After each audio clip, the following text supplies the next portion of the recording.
পাকিস্তানের এখন এমনই অবস্থা, চারিদিকে ভিক্ষে করে বেড়াচ্ছে, অর্থাৎ চারিদিকে অর্থ সাহায্যের জন্য হাত পাচ্ছে। এবং এমনকি আইএমএফের কাছে যে ঋণ তারা চাইছে সেটা অনেক দিন ধর্না ধরেও কিন্তু পাচ্ছে না।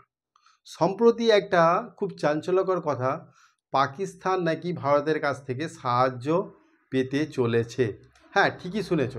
কথাটা এইরকম ঠিক নয় যে পাকিস্তান এক প্রকার ভারতের কাছে সাহায্য চাইছে। পাকিস্তানের এখন মূল্যবৃদ্ধি আকাশ ছোঁয়া। ওইখানেতে তোমরা জানো মুরগির মাংস সম্প্রতি মুরগির মাংস 800-900 টাকা কিলো, যেখানে খাসি মাংস পাওয়া যায় ইন্ডিয়াতে।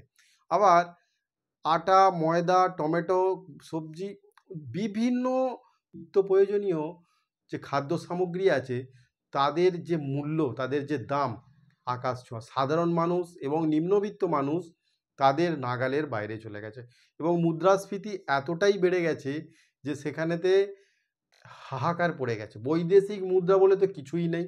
আবার এরা ভারতের সাথে পাঙ্গা নেওয়ার জন্য বিভিন্ন ধরনের যুদ্ধাস্ত্র কিনছে। ভাবো একবার কীরকম একটা দুঃসাহসিক। আর ভারতের সঙ্গে বারবার কম্পিটিশান করতে গিয়েই পাকিস্তানের আজকে এই হাল।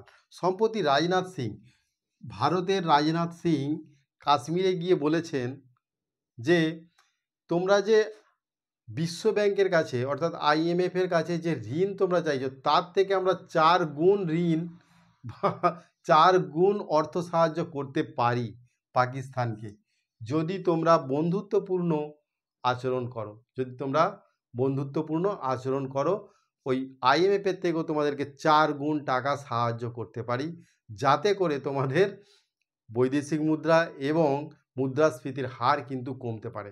সবথেকে বড় কথা, পাকিস্তানের কাছে একটা সবথেকে এখন বড় চ্যালেঞ্জ হচ্ছে তাদের দেশকে রক্ষা করা বলতে দেশের জনগণকে যে এখন পুরো ক্ষিপ্ত হয়ে আছে সেইটাকে রক্ষা করা। কি করে করবে? এখন ইন্ডিয়া চাঁদে চলে যাচ্ছে। আমি একটা পাকিস্তানেরই একটা ইউটিউবারের খবর দেখছিলাম, মানে তাদের একটা বক্তব্য দেখছিলাম একজন সাধারণ নাগরিকের। ইন্ডিয়া চাঁদে চলে যাচ্ছে, আপনারা কি করছেন? সাধারণ নাগরিক বলছে আমরাও তো চাঁদেই আছি। পাকিস্তান বলছে আমরা তো চাঁদেই আছি। চাঁদে কি পাওয়া যায়?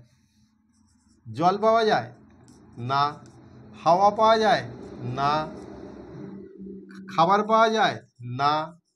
তাহলে এই সব যে মানুষের বেঁচে থাকার জন্য যে মৌলিক চাহিদাগুলো, এইগুলো তো চাঁদে পাওয়া যায় না, আর পাকিস্তানেও পাওয়া যায় না। অতএব ইন্ডিয়া অত কষ্ট করে চাঁদে গেছে আর আমরা চাঁদে অলরেডি বসে আছি। কত বড় একটা লজ্জা বলো তো। আর এই জন্যই ভারত সরকার চাইছে, অবশ্যই চাইছে যে আমাদেরই একটা প্রতিবেশী দেশ, শুধু প্রতিবেশী নয়, আমাদেরই অংশ কেটে গিয়ে একটা নতুন দেশ হয়েছে, একই সাথে স্বাধীন হয়েছে। আর তারা কোথায়, আজ আমরা কোথায়?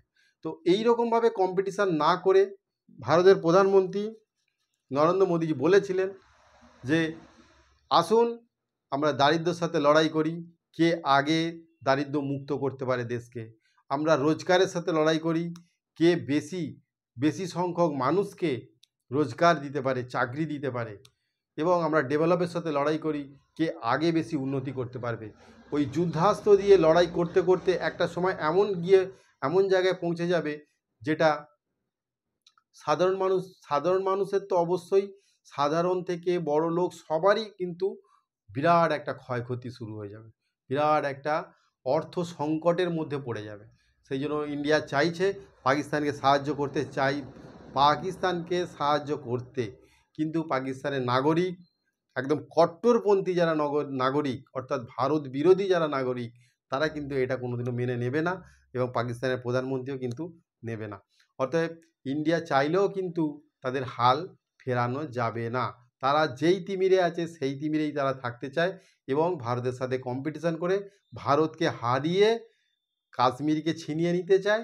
আর সম্প্রতি ওদের এখন একটা খুব কাছের বন্ধু হয়ে গেছে বা একদম কাছের সঙ্গী হয়ে গেছে, সেটা হচ্ছে বাংলাদেশ। তারাও সেটা চায়। দেখা যাক কে কতদূর কার কাজে কে কতটা সফল হয়। চলো আজকের ভিডিওটা এই পর্যন্তই। তোমাদের কাছে একটা প্রশ্ন রইল, যে পাকিস্তান আদৌ কি তাদের এই দুরবস্থা থেকে কাটিয়ে উঠতে পারবে, নাকি ইন্ডিয়ার কাছে সাহায্য নেবে, বা ইন্ডিয়া সাহায্য নেবে না অন্য কোনো দেশ থেকে নেবে।